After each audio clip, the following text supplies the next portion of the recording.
Hello everyone, my name is Dr. Gabriel del Corral. I'm a plastic and reconstructive surgeon specializing in gender affirmation surgery. I frequently get a lot of questions about the impact of hair loss after facial gender affirmation procedures and ways that we can minimize this. The first point is that hair loss is very common after any type of scalp surgery, including facial gender affirmation surgery. This could be a plastic surgery procedure or a neurosurgical procedure. There are two main types of hair loss. One is the scar alopecia or the androgenic alopecia. The scar alopecia is usually caused by a scar that is created at the level of the follicles.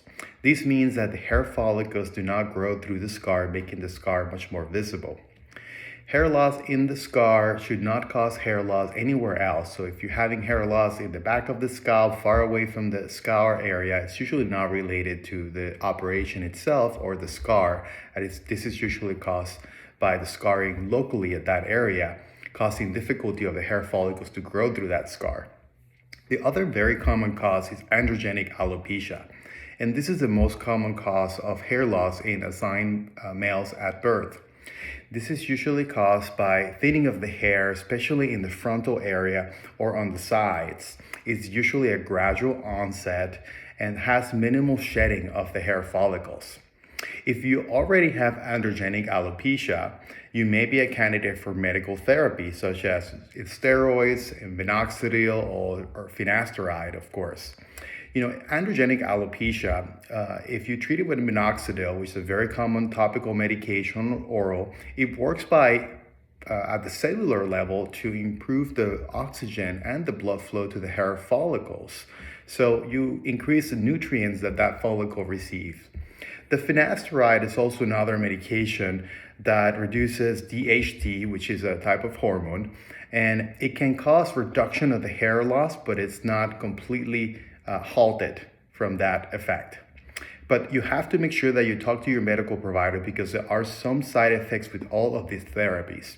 Of course, steroids is another option. Some patients use clobetasol topical, and that can also affect by reducing the inflammation and improving cases of androgenic alopecia. So if you have androgenic alopecia and you're seeking facial feminization procedures or facial gender affirmation procedures, it is reasonable for the surgeon to discuss where to place the scar, because if the scar is placed right at the forehead level and you are continuing to lose the hair, you can make that scar much more visible. And so in that case, the surgeon may select to put the scar in the more posterior way, hiding it between the more dense portion of the scalp to avoid the visibility of it. Of course, patients who are identified as trans, who are taking estradiol and spironolactone, may see a reduction in androgen levels, and that can help the androgenic alopecia. But the studies have shown that this only works if you're taking estradiol with spironolactone. So for many patients who undergo procedures such as an orchiectomy or vaginoplasty, they may elect to stop the spironolactone, and that effect may not be the same.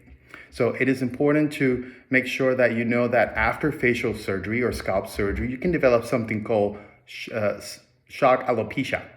And that is caused by essentially losing some of the follicles that is transient on the back of the scalp, and that is caused by elevating the scalp flap and reposition it. And that usually comes back, but it can be really alarming for patients, especially when it happens 3 or 4 weeks after the main operation.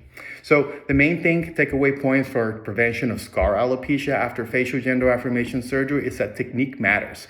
Where the surgeon places the scar and how he makes the scar, if he uses a scalpel versus electrocautery, that will influence the amount of scarring that you'll develop.